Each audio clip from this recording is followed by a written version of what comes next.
You're going to hear me say this straight up. Loving the Chiefs and looking at them with clear eyes aren't mutually exclusive. For most of the last decade, Kansas City has been the team every franchise measured itself against. Mahomes, Andy Reid, and the core of playmakers put them in the modern dynasty conversation. But with dominance comes scrutiny, and right now there's a louder chorus of questions than we've heard in a while. Last season's run and the sheer number of big games they've had gives you confidence. But the flip side is the reality of aging stars, a league that studies you, and a few new narrative wrinkles that make Week 1 feel like more than just a game. It's an early referendum. When you think about dynasty status, it's the combination of sustained excellence and the ability to adapt that matters. The Chiefs still check a lot of boxes: elite quarterback play, coaching stability, and playmakers who can change a drive in a blink. But every season has its rhythm, and this one began under a cloud of reasonable doubt. That's not doom and gloom, it's just context. As a fan, you want two things: the confidence that Mahomes can do what he's always done, and the proof that the offense has enough depth and spark to survive bumps and suspensions and tougher defensive schematics. If you're with me on that, hit subscribe. We're pushing to build a tight-knit Chiefs community, and we've got detailed breakdowns coming after this opener to sort out what really matters. Let me be blunt. Week 1 isn't the entire story of the season, but it's a barometer. A dominant start can quiet critics and change how opponents game plan for you. A sluggish showing opens room for doubt and forces starring figures to carry heavier loads. That's why you should care about the details. Not because every preseason question will become decisive, but because the answers you get in the first few drives can tilt narratives. So before the kickoff, ask yourself, do you trust the line to hold in Mahomes to scramble for a first down when the offense stalls? Type yes or no in the comments right now. I'll read your takes and pin the best ones. Now, emotionally, as a fan, it's easy to swing from hype to panic, and I'm telling you now, don't let one game do that. But also don't ignore context. The coaching staff has to show the adjustments that keep defenses guessing. The veteran leadership has to be visible in 3rd and long, and younger players have to step into roles without hesitation. Those are the practical things that separate a team that's resting on its past from one that's actively proving it's still the standard. So, tell me in the comments, are you more worried about personnel or scheme going into Week 1? That's the kind of discussion I want from this community. Honest, smart, and focused on what actually matters. So with that reality check out of the way, let's bring it straight into Week 1, because the opener is the cleanest measuring stick you're going to get. Not a preseason script, not a practice clip. A real game where the speed, the disguises on defense, and the communication on the sideline all count. Early in the first quarter, I want you watching 3 tells. First, the opening 15 plays. Are the Chiefs playing on schedule with quick, defined reads, or are they living in 2nd and long because of negative runs and early pressures? Second, 3rd down. Do they create easy answers with bunch looks, stacks, and motion to free a first read? Or are they asking Mahomes to cook out of structure every time the chains need moving? Third, the red zone. Are they leaning on misdirection, play action, and condensed formations, or settling for field goals after stalled concepts? Those 3 areas reveal whether the plan fits the personnel today, not last year, not in theory. You'll also see right away if pass protection is ready for prime time. The Chargers love to stress protection rules with simulated pressure and late rotation. Even when they rush 4, they'll mess with your eyes. If Kansas City keeps the pocket firm on early downs, it opens the full playbook. Play-action shots, deep overs, and those hard crossers that punish single high looks. If the pocket leaks, you get the hero ball version of the offense, which is fun in highlights but dangerous across 4 quarters. I want you tracking the tackles, set points, and how often the backs are asked to chip. If you see frequent chips and condensed splits, that's a clue the staff is managing edge heat. Defensively, the opener tells you whether the communication is crisp enough to pass off crossers, handle motion at the snap, and tackle after the catch. The Chargers' best moments come when they create layups for their quarterback.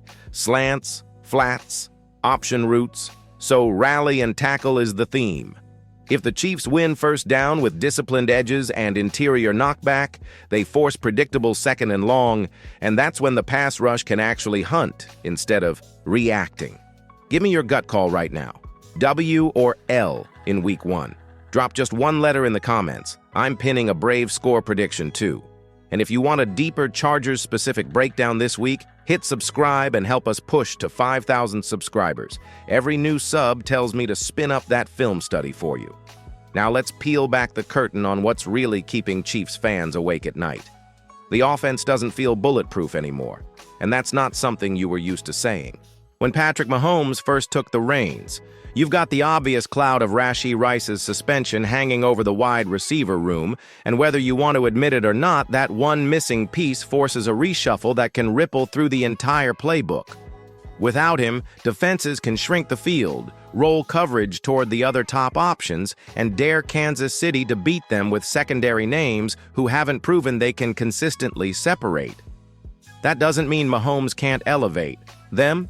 We've seen him do it with role players before, but banking on that magic every single Sunday is risky. Then you add in the reality that Travis Kelce isn't getting younger.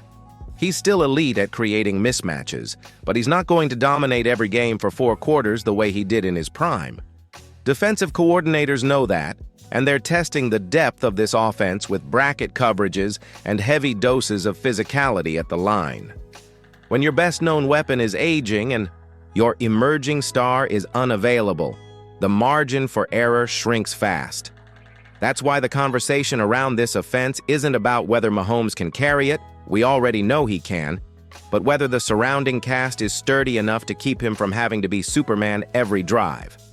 Think about the offensive line, too. When that group is strong, the offense hums, because Mahomes has time to let those long developing routes materialize. When it's shaky, the entire identity changes. Last year's version of the offense leaned on patience, efficiency, and trust in the defense. That worked, but fans don't want to watch another season of grinding out 20-point games. You want the fireworks back, the 50-yard daggers that break opponents' backs.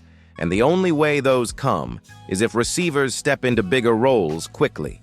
So let me ask you directly, who's your pick to become the real X factor in this offense? A young receiver, a running back, maybe even a tight end not named Kelce? Drop a name in the comments and tell me why, because I'm genuinely curious to see where the fan base is placing its bets. What makes this conversation even trickier is the AFC itself. It's not like Kansas City has room to ease into the season.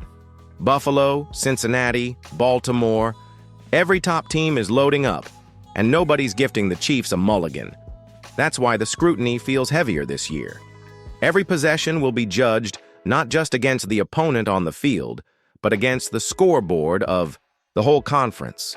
Can this offense look more like 2018-2020, or is it more of the grinded-out unit from last season? That's the hinge point of the season, and you're going to see flashes of the answer right away. If you're enjoying this kind of honest breakdown, subscribe and hit the bell. That's how you'll get all the follow-ups we'll do after games to cut through the noise and show what really happened. Here's the checklist that really matters, not just for Week 1, but for the tone of the entire season. First and foremost, protect Patrick Mahomes. It sounds obvious, but it's the foundation of everything else. If the offensive line gives him a steady platform, you'll see the creativity return, the layered route concepts, the double moves that take time to develop, and the improvisation that kills defenses when plays extend. If protection breaks down early, the offense shrinks, and every drive turns into Mahomes playing backyard ball just to survive. That's fun in highlights, but it's not sustainable against top AFC defenses who can punish mistakes. Second, establish at least the threat of a run game. No one's asking Kansas City to be a ground-and-pound team, but consistent 4-yard gains on early downs change everything. They keep the defense honest, set up play action, and reduce how many times Mahomes has to convert third and long. It's not about volume, it's about efficiency. When the Chiefs run effectively, it balances the entire offense and makes defensive. Coordinators hesitate before selling out on blitzes. Third, the defense has to carry its share. This isn't just Mahomes' show anymore. The unit showed flashes of being one of the league's best last season, and that needs to carry over. Week 1 is a chance to show that tackling is crisp, communication is tight, and pressure comes without having to blitz every snap. If the defense forces a couple of early 3-and-outs, it gives the offense breathing room and lets the Chiefs dictate tempo instead of chasing. Fourth, and maybe most important from a fan perspective, don't overreact to the opener. Yes, it's the Chargers. Yes, divisional games always matter, but one game doesn't define a season, win or lose. The key is whether the right trends are there. Are young receivers finding chemistry with Mahomes? Is the offensive line cohesive? Is the defense flying to the ball?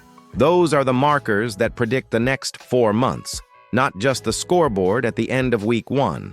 So let me put it to you. Which of these keys do you think matters most? Protection, run game, or defense? Drop your answer in the comments, because that's the debate every fan should be having before kickoff. And if you've stuck with me all the way through, I'd ask you to hit like on this video and subscribe. That's how we're building toward 5,000 subscribers and making sure Chiefs fans have a place for straight talk about their team. This season's going to be a roller coaster, and I want you right here with me for every twist and turn.